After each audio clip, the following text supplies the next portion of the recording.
My guest today is John Spencer. Today, John and I talk about the evolution of urban warfare in Ukraine. Okay, let's go. Conflict, politics, military-industrial complex, technology, war.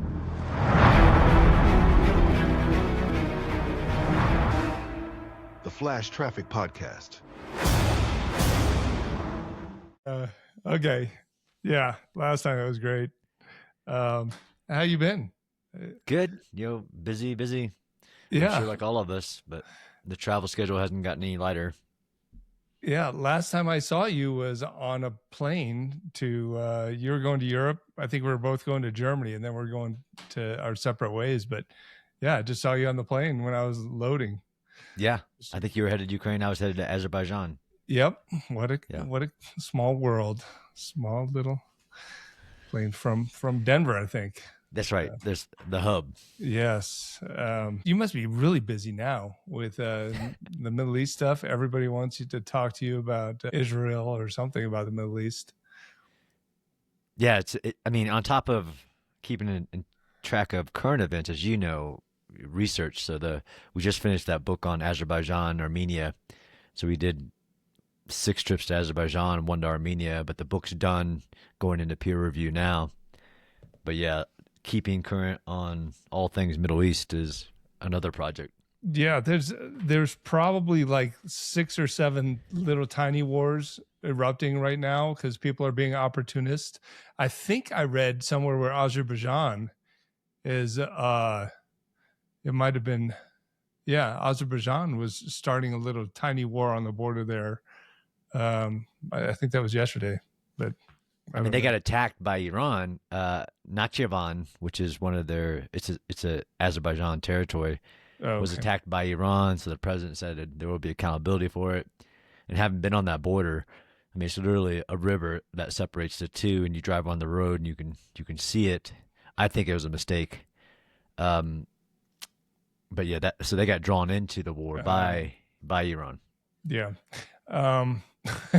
Somebody was making the analogy that you get Iran is getting picked on at the bar, so you start a fight with everybody in the bar. I can't remember who said that. It was Jon Stewart. He said, "Yeah, that's right." I loved it. It was and I agree with this. I've been in a bunch of bar fights, and I think the worst strategy is to start slapping everybody around you to have more people hitting you. Yeah, it's terrible. Like it's just terrible. But I don't know. Did you watch the thing about the video footage of the school that apparently the United States or Israel bombed the school in Hormuz, right on the coast of the Strait of Hormuz? Apparently killed 165 roughly students. Children. I saw the CNN reporting, basically saying that the U.S. did it. It's still an open investigation. There's no public statement on it, whether it was what happened. The vicinity, there's some part of the article about vicinity to the IRGC headquarters, inside of a compound, all these things. But as you and I know, first report's always wrong. I'll wait for the investigation and official report, but I definitely saw the CNN report, and of course Iran is trying to capitalize on it. I'm not saying mistakes didn't happen, but I'll wait to the public statements and investigation. Yeah, and it is just like Iran to blow it out of proportion. If a couple of people die, then that's a couple hundred people died. We'll never know the truth, probably. But it definitely looks like a significant event. So yeah, we'll see. Yeah, we'll see. But yeah, I just got back. As I told you, we talked about a little bit before. I just got back from Ukraine, probably 2.5 weeks now. I was in Kherson and Mykolaiv. I've been going to, for the last 3 research trips. This was my 9th research trip since the beginning of the war. The last 3 I've been going in the South. I've been hanging out with the Marines over the summer. some artillery guys last time. This time I was in Kherson for the second time since the summer. It's a different environment than the north and then the Donbas and even Zaporizhia, which is just north of Kherson. It's a different kind of theater of war. They're doing things differently, but like all the cities in Ukraine, they were under air raid attack constantly. I'll tell you this story about Shahed's drones because it's in the news right now a lot because we're trying to figure out how can we protect our assets from slow moving Shahed one-way drones. But the first morning I woke up in Mykolaiv, which is a city between Odessa and Kherson on the Black Sea. And I woke up to the sounds of explosions and machine gun fire because we were fairly close to a strategic asset in the city that the Russians were trying to blow up with Shahed drones.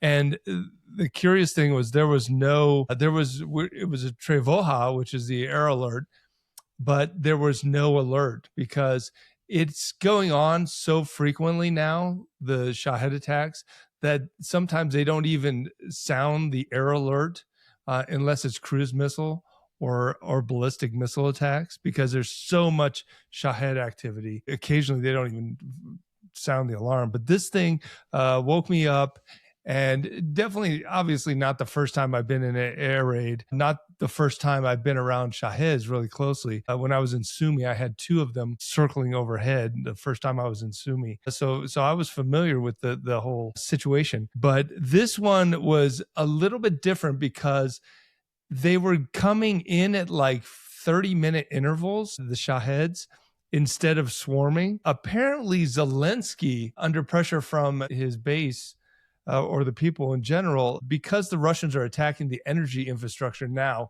Zelensky ordered the PPO, which is their air defense guys, he ordered them to now concentrate defense on these energy infrastructure things instead of protecting cities in general. So the weird thing is when these Shaheds come in, something I'd never heard in Ukraine during an air attack, instead of one source of machine gun fire, usually a Gepard or a 50 cal technical, I heard three going off all at once.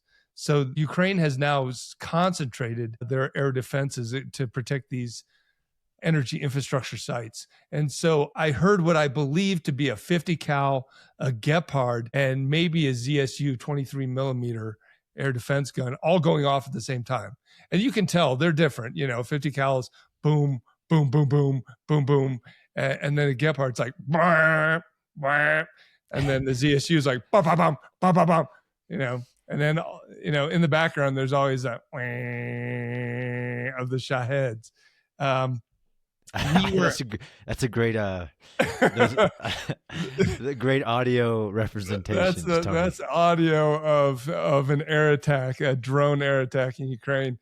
But these things we are on the 9th floor, which is the top floor of a Soviet apartment building, pretty close to where they were attacking, maybe 2 miles away from where they're actually trying to get at. And we were right in the flight path, and these drones kept going over. The Shaheds kept going over, and every time I'd hear it off in the distance, I'd rush to the window, and I would try to get a video of the Shahed.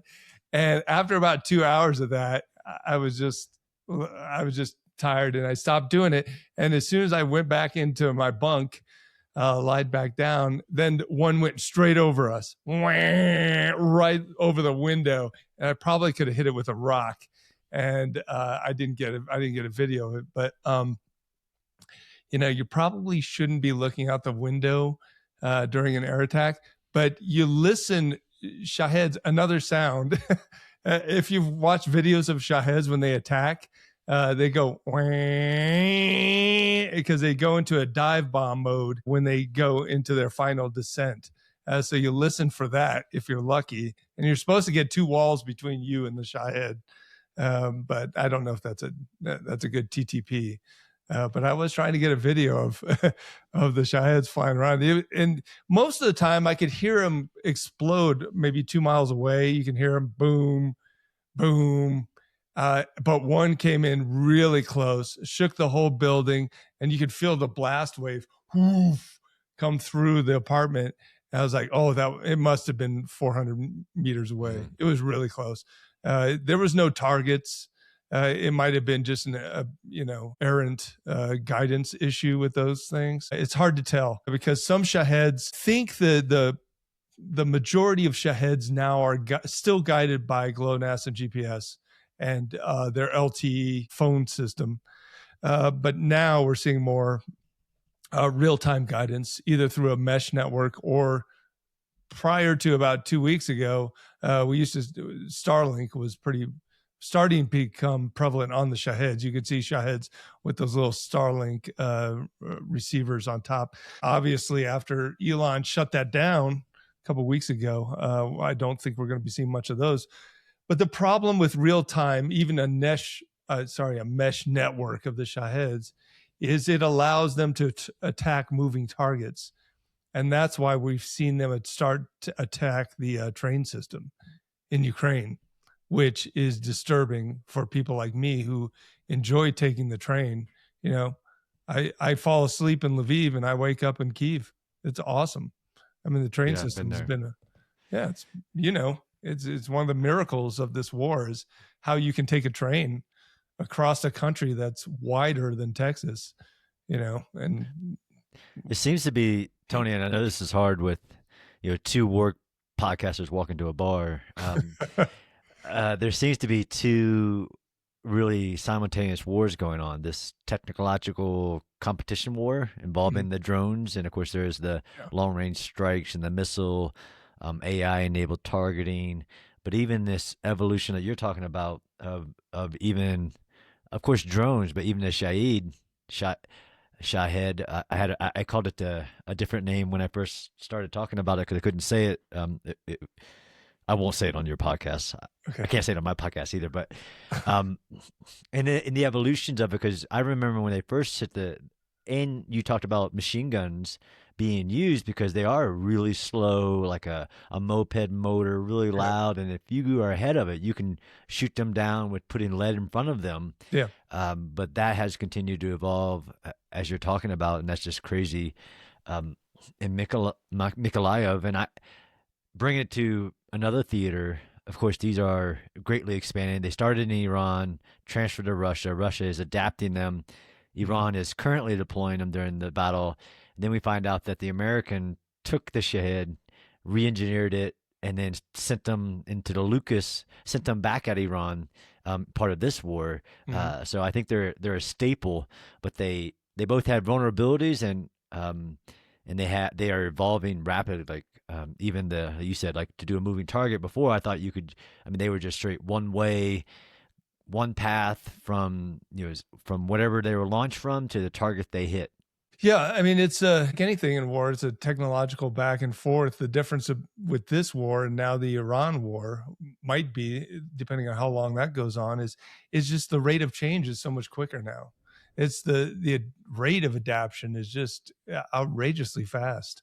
The technological cycle for an FPV drone, for example, is about 3 weeks, to obsolescence, to where they get FPV drones in from the government, let's say, and they're already obsolete technologically. So they have to just basically cannibalize those drones for parts and try to make them useful. But yeah, I guess there is sort of a dichotomy in this war, and it's been like that since after Bakhmut, is where this is at the same time it's a very technological war, very high tech in terms of commercial technology, but also I guess you could say, when you consider things like HIMARS and advanced radars on the F-16s and stuff like that, it's a conventional technological war as well. But from a commercial standpoint, we have reached that point where commercial technology is enabling military attacks, and we've never seen anything like that. We've passed a computing power / propeller magnet threshold in FPVs, for example. And yeah, it's a technological war. And on the other side of it, a lot of it is really basic. A lot of it is concertina wire trenches, you know, machine guns to counter Shaheds. And yes, now they're using Stinger and Octopus drones that are like these Yeah, 1,000. I'd love to hear more about that. Yeah, I'm not really familiar with that because I mean, it's the last time when I was in Kyiv and I was with the PPO and they were doing anti-Shahed operations and I was out in the field with them. That was before they started using the Stinger drones. But I know a little bit about it, just like you do, just from reading about it. But $3,000. They're small, kind of FPV, look like little rocket quadcopter drones that go up. Now the fastest one now, the top speed of that type of drone is now over 400 miles an hour. So it's and designed to do just air-to-air combat against these things, right? yeah, just designed to hit something moving in the air. That's it. It doesn't have a lot of range, obviously, but you know the strength with the Ukrainians is their distributed air defense picture that allows hundreds and hundreds of groups to go out with their technicals and their small drones, like these Stinger drones, and just interdict these Shaheds because they can see them coming from way off. They have acoustic sensors, they have radar sensors, they have other sensors that pick these up, and then those flight paths are distributed to everybody in Ukraine, and they can just see it. Here it comes. Let's get out and shoot it down with a machine gun. And that's I talked about it on my podcast a couple of days ago with a guy that was in Jordan doing air defense right after Tower 22. And he said, look, every base in the United States, or sorry, every U.S. base in the Middle East has a different way of doing air defense. And it's not a best practice type thing. And that's why we see, you know, it's really popular in the news this week that, yeah, Ukrainians are sending advisors to the Middle East to help the U.S. out. Absolutely. Okay, that's great. That plays well in the news. But how many advisors? What equipment? What are they actually going to do? Because I think the long pole in the tent is that distributed intelligence picture that is not a IC level. You know, for the U.S., it's not a high level IC intelligence community satellite radar, giant radars. It's small acoustic networks. It's small radar networks that are all distributed. So it takes time to develop those TTPs and those networks in theater. I'm sure if you're a neighbor of Iran's, that might help you. Said country, maybe that's where the advisors are going to as well. Some of the different countries that would welcome advancing their integrated air defense. Saudi Arabia seems to be doing pretty well, but some of the other countries not so much. Well, the interesting thing about Saudi Arabia is, you know, they had that oil field attack that used not Shaheds, but pre-Shahed drones. And that was, I'm trying to think, 2019, when they attacked when Iran and maybe the Houthis attacked that oil field. Really, they stopped about half of Saudi's oil production. And those weren't Shaheds, but they were like pre-Shahed drones. And then we see it again now. So it doesn't seem like maybe Saudi Arabia is too reliant on larger air defense systems for counter ballistic missiles like the Patriot, and has not done well in developing small commercial systems or networks to defeat the small drones. So, yeah. So are we going? You know that I'm the urban guy. And there are these two wars, right? The technological war, and then the World War I-esque static attritional ground war. And I know we love to talk to you about what you've seen over your visits relating to the urban nature of that, because for me, all roads lead to urban. Yeah. Well, I know the battlefield for Ukraine it does. All the roads, I mean, they're logistical hubs, whether you Kherson and the river, which reminds me of like all of the major battles of urban warfare history, whether it's the Volga River, whether it's the Dnipro, whether it's even in Battle of Way, which is in the news lately. how important that is in the river fight and everything? Yeah, we can. Yeah, let's talk about the river fight because it's an interesting thing that's going on in Kherson specifically. But you're right. Uh, Cities are important, as you know. Most people Decisive. live in cities. Yeah, they're decisive. Capitals are in cities. And most cities have a river because that's where cities are developed, at the mouths or sides of rivers. So cities with rivers and urban warfare has to take into account these rivers. You're right. There's tons of historical examples. Budapest has a river, Danube, I think, right there. So the Yep. Soviets had to cross that to take over Budapest. Fallujah, more recently, Fallujah has a river.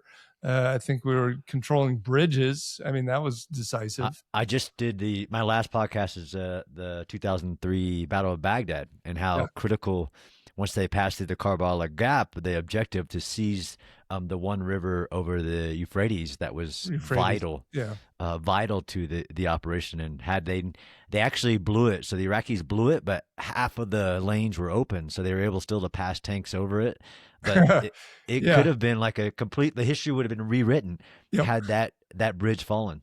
Yeah, you know from studying military history, you know how hard it is to destroy a bridge. Like until we got laser guided bombs, we couldn't even hit bridges from the air. Right? You had to send in a bunch of sappers with cutting charges to blow up the pillars, and even then, bridge over the River Kwai type scenarios. Even then, it's hard because you can hit it. You can hit with a cluster bomb, right? Still going to be holes. There's going to be holes in that bridge, but okay, we just drive around them. You go real slow, but you can still get a tank across. That's really from my, all that work, the 4 trips I did into Kyiv I was so impressed by, like, how did you drop all these bridges so rapidly and so effectively?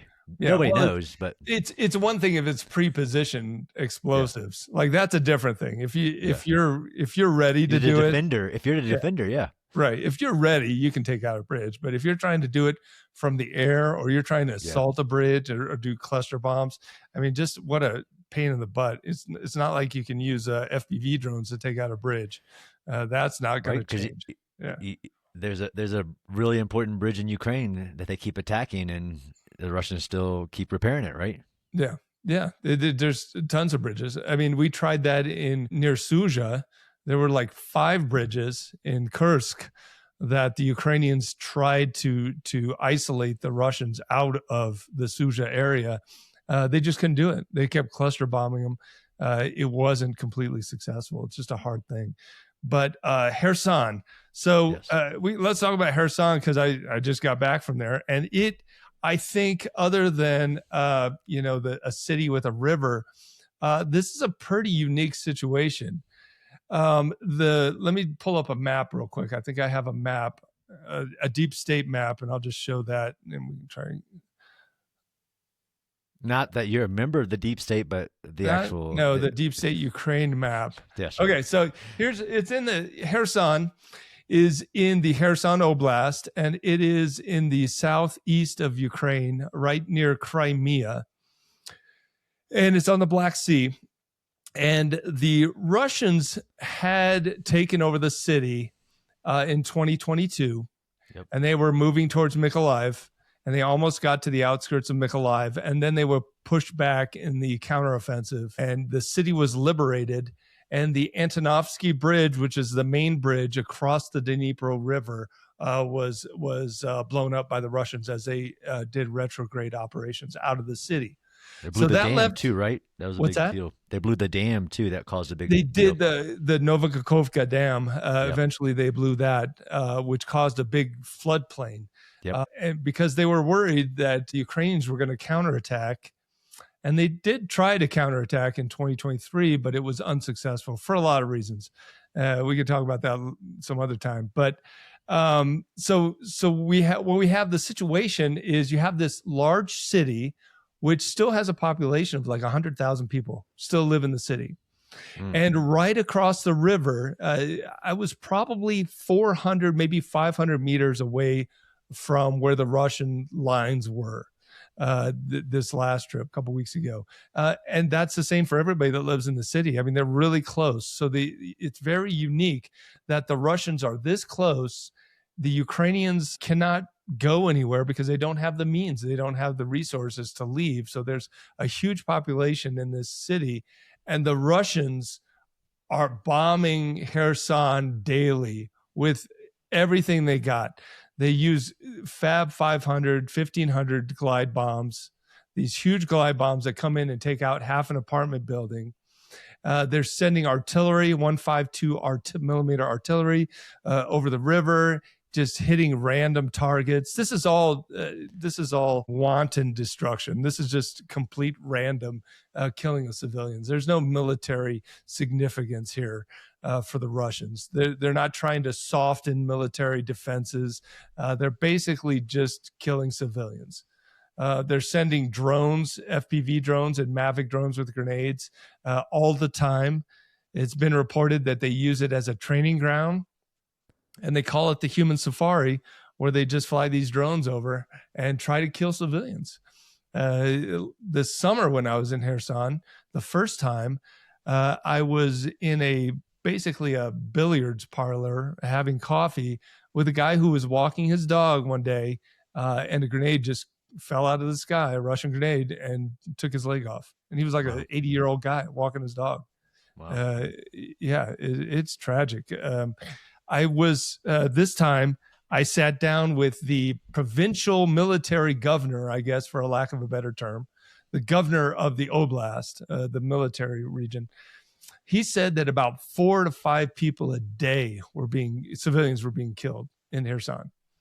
That's the rate. It's tragic, and there's children there. Children can't go outside to play. Obviously, I was in the bunker. I call it a bunker, but it was actually a basement of an apartment building that they had changed to be a playground, basically, for children indoors. So there was trampolines and other gymnastics equipment. There was a table where people were doing crafts. Kids were doing crafts, and I was sitting there, and it's all on generator power.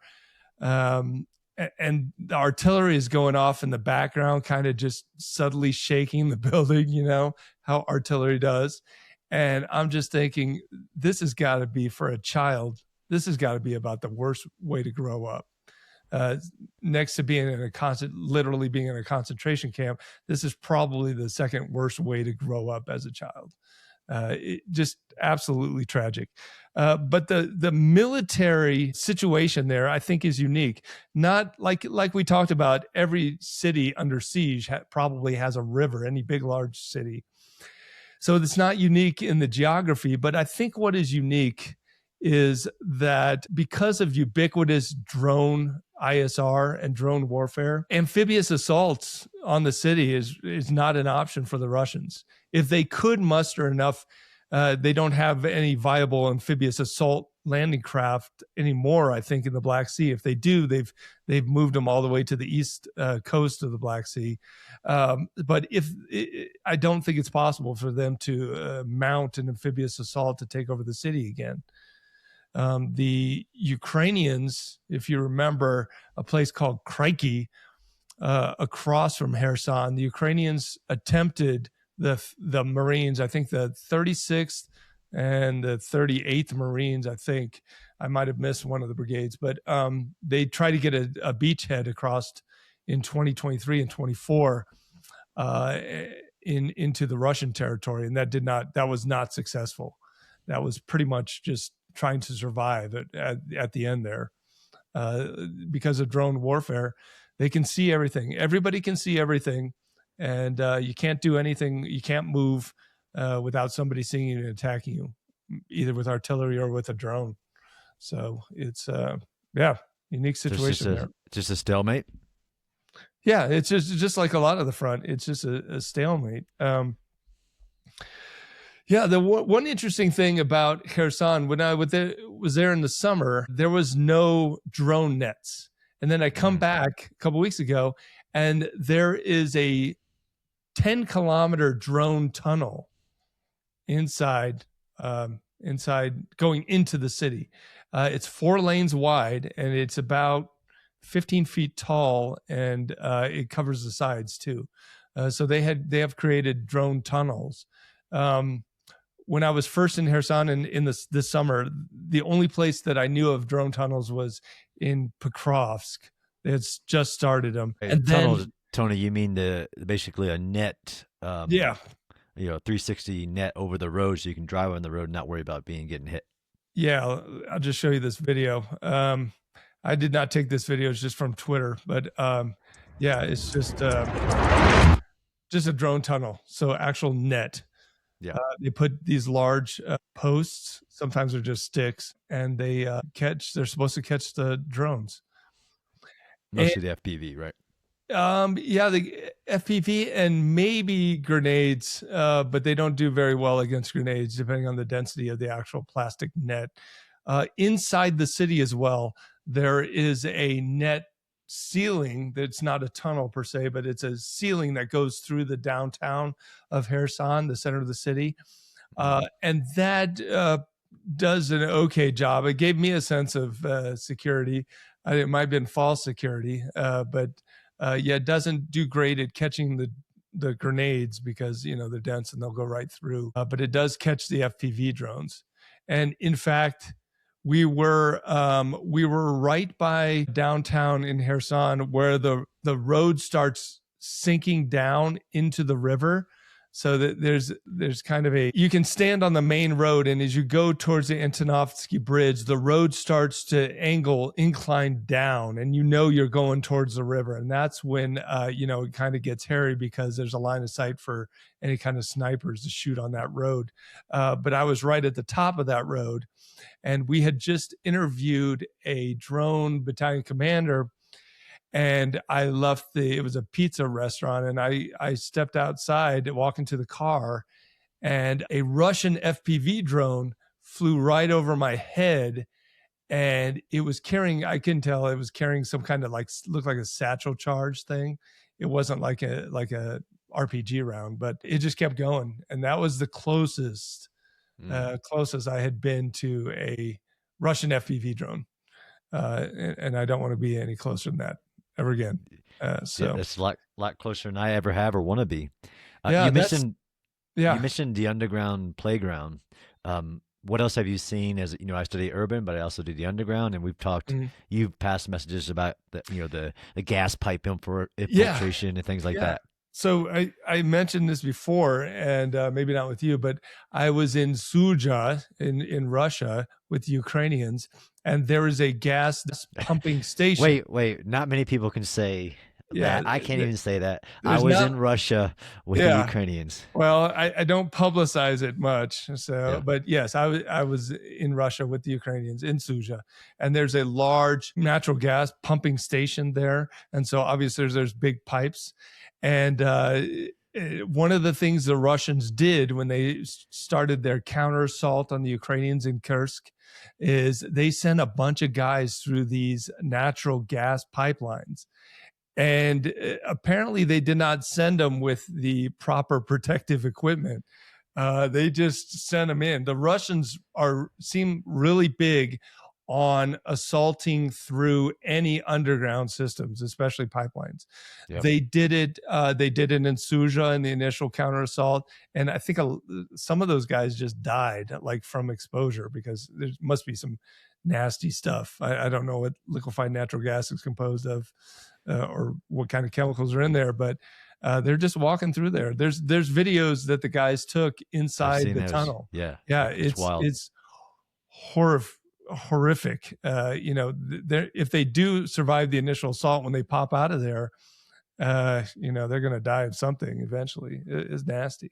And then I believe in Avdiivka, they used a pipeline, like a sewage pipeline, to get behind Ukrainian lines at the what was it, the silt plant, or the I can't remember the exact name of that byproduct of steel making, but they got behind the Ukrainians then. There's a recent video I think I just sent you of another pipeline, but the Ukrainians were all over that. They saw them going in, You and got him they when it saw came out. him. Yeah, they saw him coming out on thermal, and they just sent Mavics or Vampire drones and dropped a bunch of grenades and killed them all because they were just on thermal. I mean, they were showing up like it was daylight. You got to appreciate the naming of these things. I like the Baba Yaga. Baba Yaga, yeah, Yeah, yeah. yeah. That's what the Russians call it. Yeah. I think the most popular one that the Ukraine, they call it the Vampire, but yeah, it's pretty much the same thing. Urban warfare, I think, as much as it's stayed the same, I think the introduction of the ISR component into, if I had to say one thing that was most significant that has changed during this war, is just the ubiquitous ISR. They're surveying everything all the time. If it's not with drones, it's with these, I would say, very expensive, thousand, maybe tens of thousands of dollar Chinese high-powered, high-res cameras that they put on smokestacks. And some of these can look out. One Ukrainian communications officer told me that they look out 30 kilometers with 1080p resolution. So Yep. so if it's not drones, if it's not the the shark type surveillance drones flying long loitering out there, they can see you with these cameras. It's very hard to move. Yeah, then if you do move, you still need you need this new level of dispersion there. What I've seen, whether it's in Advika or Severodonetsk or whatever, Yep. You got to disperse even if you are being observed constantly.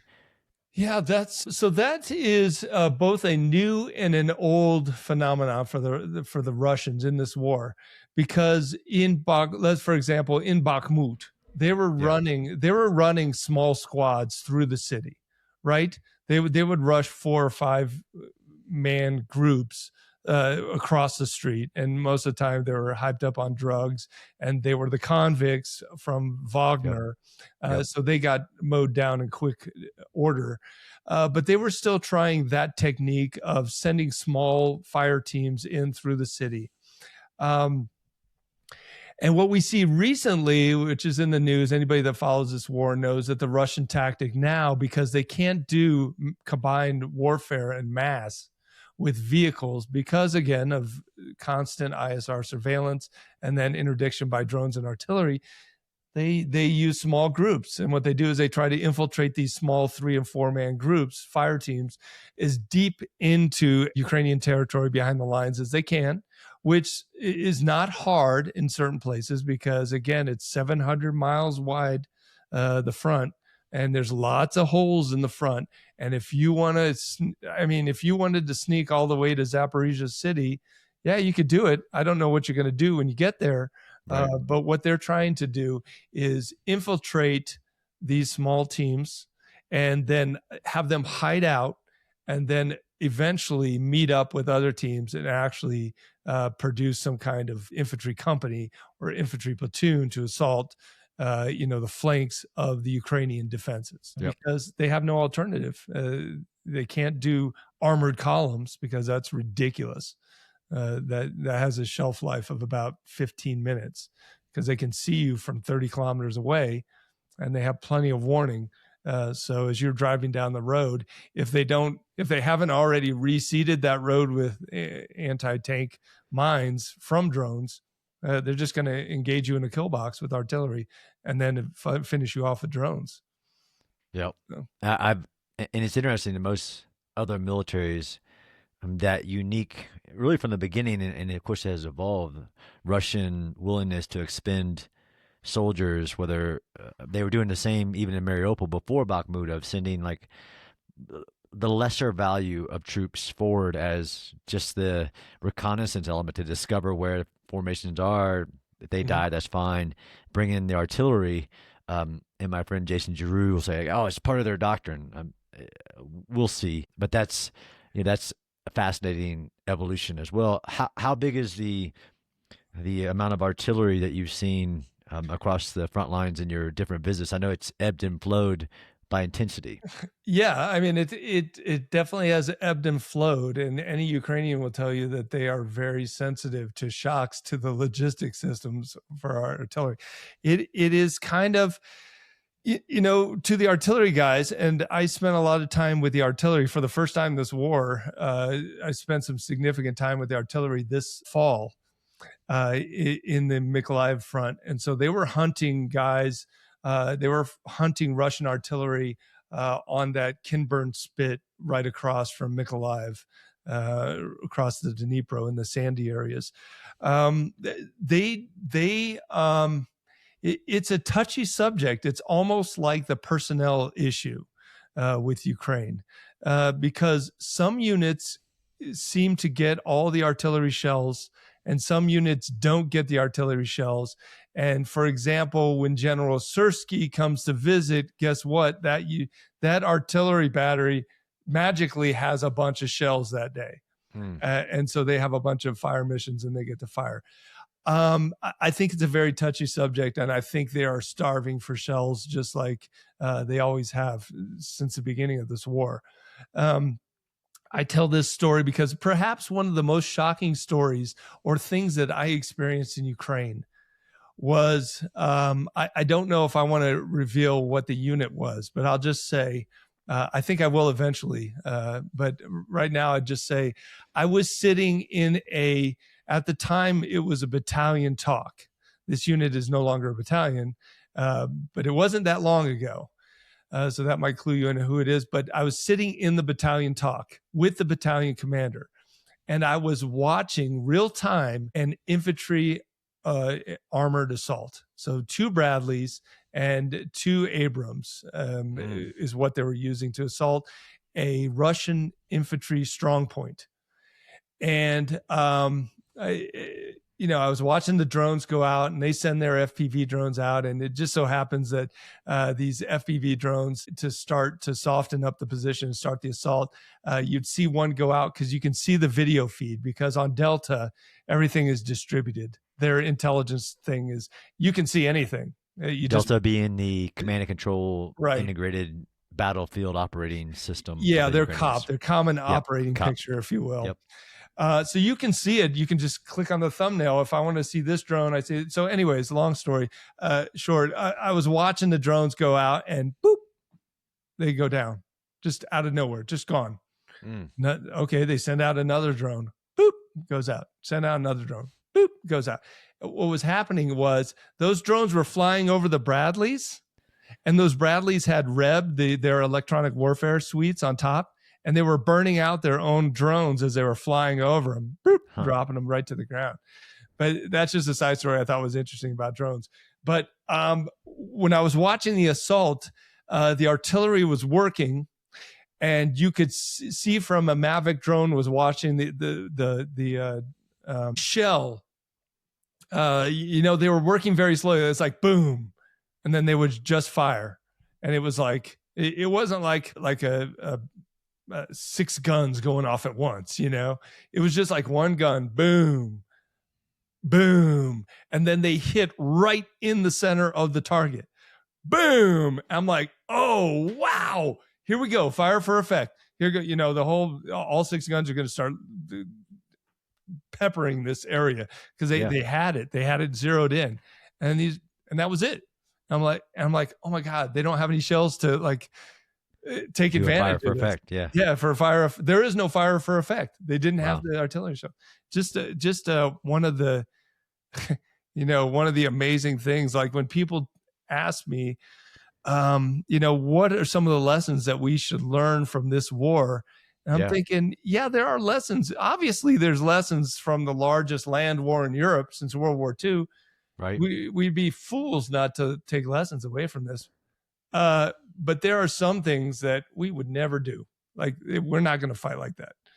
We're not going to, hopefully we're not going to have, our mobile artillery systems are going to have plenty of shells, there's so many elements of the contextual. I know that you and friends like Mike Kaufman and so many other people that they're not going to make a broad statement like that. There's so many contextuals, or Rob Lee and a lot of the people following this day to day. There's so much context, but people want to go really quickly. Of course, there are lessons, huge lessons, especially for me, urban warfare lessons. But when people try to get a shortcut, just like drones are the future, I'm like, Yeah. yeah, you got to understand the context. If you're talking about Ukraine, Yeah. you really dive into, even as you know, different areas along the front line, whether it's the fiber optic meshing everywhere or, like you said, the Shaheed variations. You can't just say the future of all warfare is drones. See Ukraine, like Mhm. Yeah. you've lost all the context of what's going on.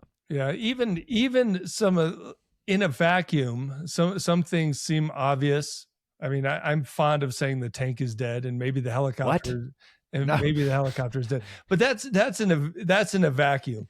That is putting one drone team versus one. Uh, I'll say Abrams tank with a trophy system. Putting one Abrams tank versus with a trophy system versus one drone team with 20 FPV drones. No contest. There is no contest. That tank does not survive first contact with Okay, with an 18-year-old kid in a on the open vacuum. field, in a vacuum, in the open In a field. vacuum. Well, anywhere you put it in a building, put it in full defilade. I don't care where you put that tank. You can put it in a turtle shell like the Russians are fond of doing. It will not survive. It will not survive.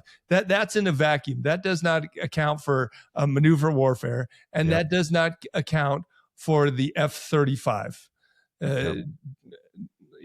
Joint strike fighter, things like that, the way we would fight. Right. Hopefully, Any tank by itself, I mean, from Suez City to Ukraine, any tank by itself is dead. sure. I'll Yeah. give you that. Yeah. But I will. I'm not going into urban or any urban fight, especially a pre-planned urban fight, without a bulldozer and a tank. Period. Sure. Yeah, you want to have that in, but you're also going to have to defend that in Yeah. a special way, especially in urban terrain, because you could have made an argument for terrain masking of drone command and control signals in urban terrain before. You can't do that with fiber optics. How much fiber optic do you need in urban terrain to attack a tank? Not that much, like 5 kilometers, which is nothing. They have 50-kilometer fiber optic drones now. But doesn't the verticality of the urban terrain negate some of the advantage of fiber optic as it's weaving between buildings? Yeah, it could. I mean, it could break. What you don't want is it's pretty stable as long as you don't start doing maneuvers.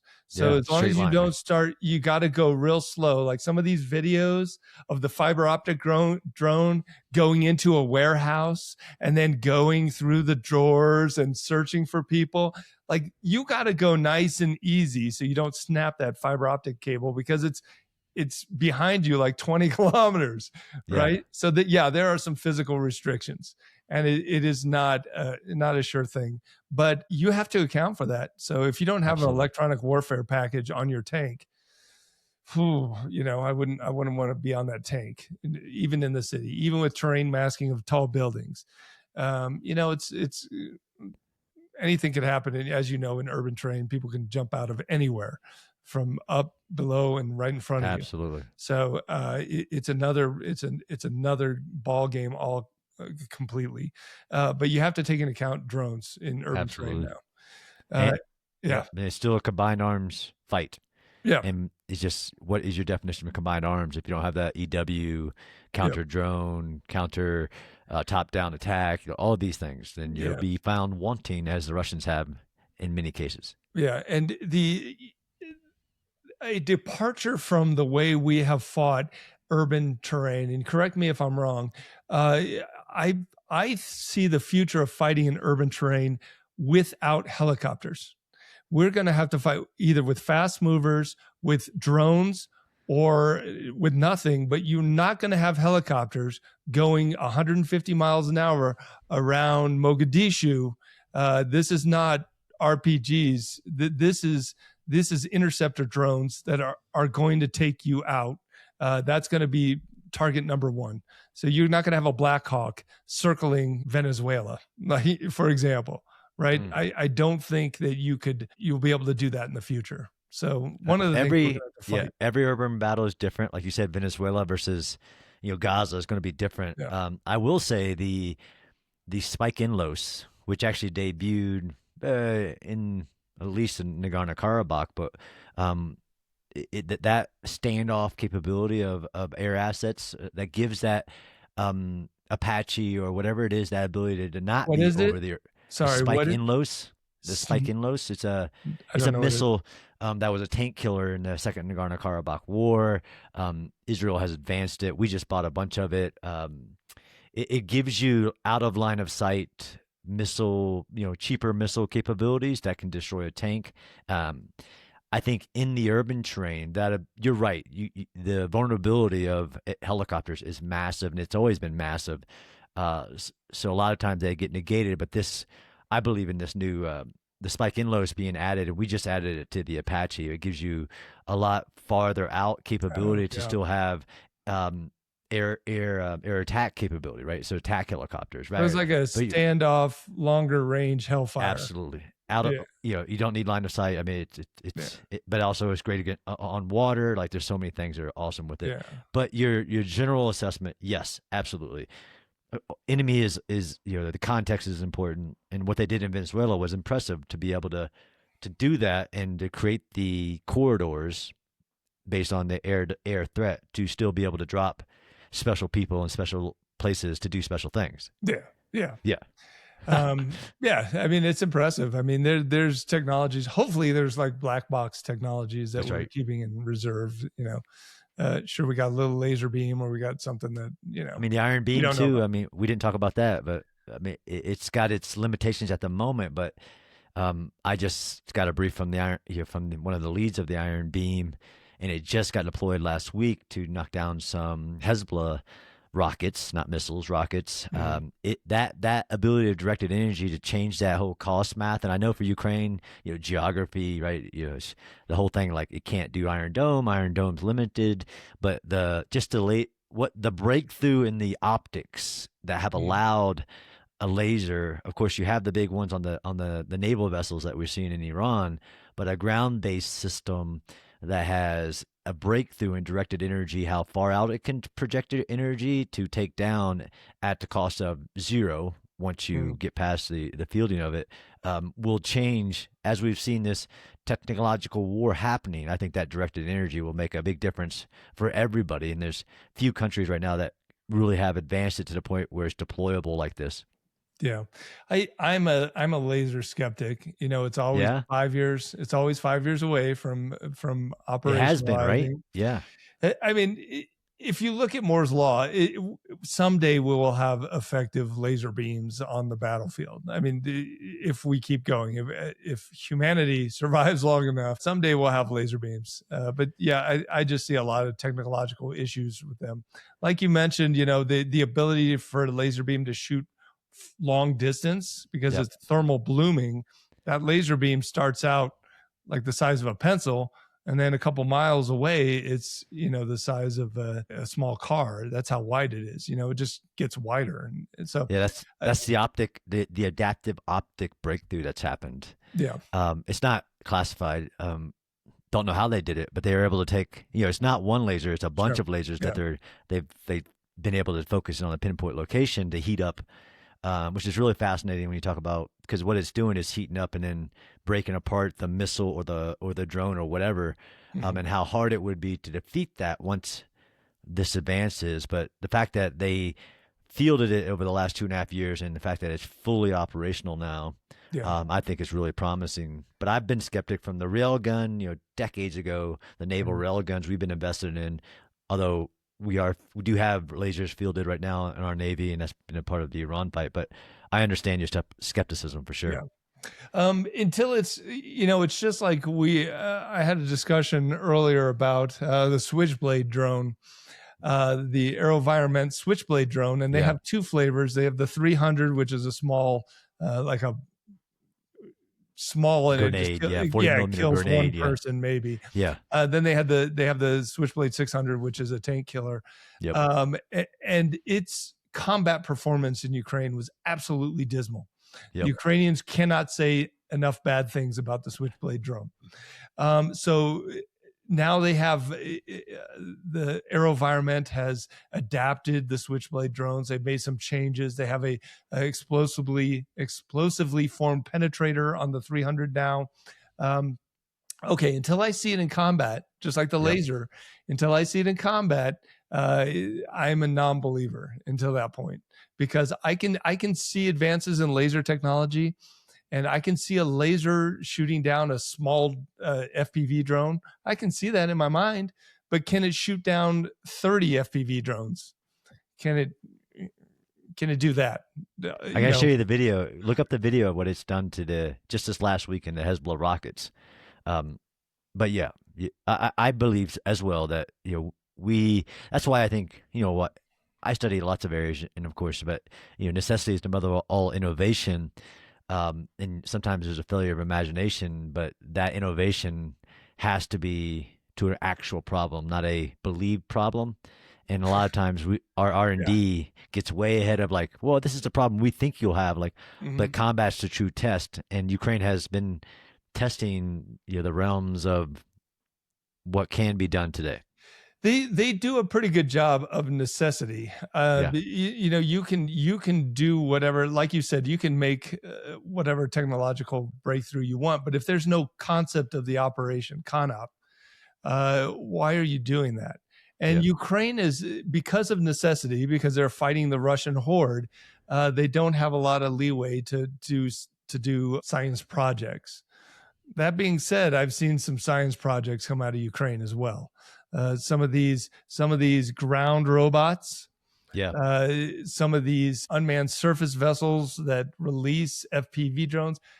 A lot of that stuff is just Hollywood BS. I don't see it as a viable military technology that's actually going to accomplish anything.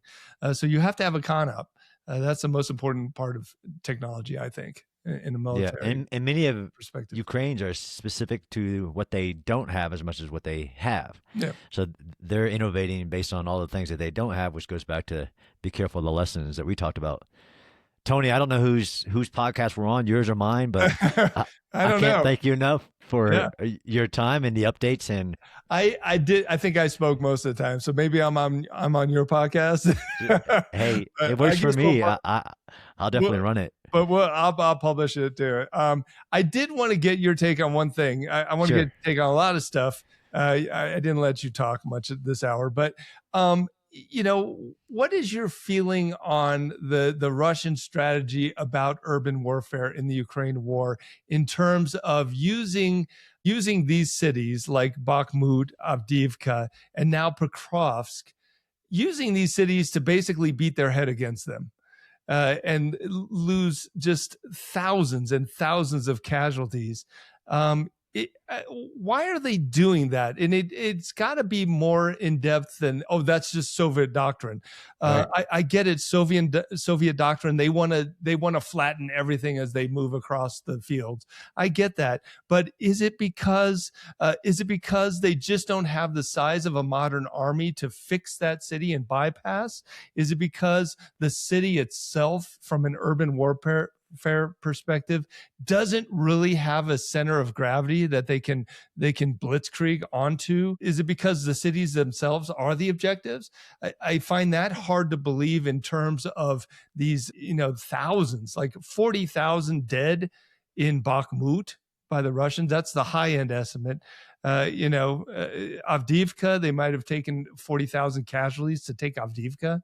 And now Pokrovsk, which they still, years on, still haven't finally taken the city. They've taken most of it, but who knows how many casualties they've taken. We don't know the number for Pokrovsk yet. So what are they doing? What's your take on it?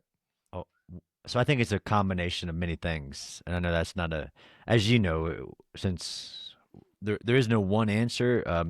There's a list of answers. One on the bypass, and they of course still try to bypass that urban terrain like all militaries do. Even in Zaporizhia right now, they're trying to, of course, bypass and flank, right? So to get out of that, what all militaries don't, I will say, but Bakhmut being very unique, almost like it became a political battle, right? It had no real, even for the front line tactical value. It became a military. Once Zelensky visited, said the fight for Bakhmut is to fight for Ukraine. It created the Stalingrad effect, where it becomes a political battle. But I will say on the Russian tactics specifically, I agree. It's not just this is the Soviet way, although there is some of that. The mass still matters, and the Stalin-esque, quantity has its own quality. But there is also a proficiency level, right? So during these times, especially the Bakhmut fight, when they're rushing, prisoners with zero training, and there are other fronts, even Severodonetsk, with minimum training, and then shoving them into, which is really, all war is hard, but that PhD level of take urban terrain, and you have inexperienced soldiers, it is something very easy if you dumb down the tactics to what we've seen some of the Russian handbooks or things that have gotten out, which is something you can hand a soldier with no training and go, this is what we're doing. Okay, you're going to rush, then we're going to follow it with artillery. I think that's in there. I also believe that some of these cities are unavoidable, just as they are the objective based on a center point of the logistical hub, right? And that's why some of the fights that we even see right now are critical, because if that, Kramatorsk or something like that, if that logistical hub falls, it is changing the tactical level calculation of the front line, because now this is vulnerable. That logistical line is vulnerable.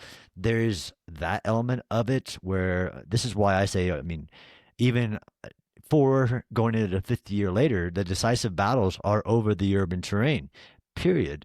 While all the other fighting is important. And there are many reasons of why it either goes really badly, or like in Kherson the first time, it goes, once it's the positional level of advantage, that it goes rapidly, because of each one of those cities, depending on what, even Severodonetsk, if you take the high ground on the other side of the river, now you're in a position that makes that, your advantage in that urban terrain less. So each one of those cities, there's a different answer. There is some general answers to one not having a full force, and this is why I think you'd see less urban warfare in the world if people were better at it, right? Why does certain asymmetric people want to pull you into the urban terrain? Because they get the advantage of it's really hard. And if you give me enough time, I can teach people how to defend urban terrain and make it even harder. Right. Well, I think, up to now, the Ukrainians have been happy to let the Russians pound their head against these cities. Yes. If you want to, lose all your troops, fine. But that takes a toll on Ukraine. They, as we know, and everybody's talked about since the beginning of this war, there is a personnel issue. Yep. Whether you fall out on the side that they're fine and they're going to use robotic machine guns to take care of that personnel issue, or you fall more on my side that, eventually they're going to come time to, they're going to have to pay the piper on this personnel issue eventually. Either way, there is a cost for Ukraine. It may be 1 to 5, it may be 1 to 3, but casualty ratio, but whatever it is, Ukraine is not unscathed, even though the Russians are pounding their heads against the cities. So absolutely. I guess we'll wait and see, because there's other cities that are coming up if Pakrovsk falls, like you mentioned, Kramatorsk and Sloviansk, maybe Sumy, maybe Kharkiv. Yeah. There's cities are waiting to be assaulted by the Russians if this war continues. Absolutely. So I try to put on an optimistic face. I want the Ukrainians to win, as do you, I'm sure. Absolutely. But they have issues. So, all right. I don't think we got to all the issues. I don't think we talked about everything. To a lot. I think we talked did great. about a lot of stuff. We talked a lot about it was just be a general update. Yeah. And I appreciate what you do. Stay safe on your next trip. You too. All right. Good chat. Bye-bye.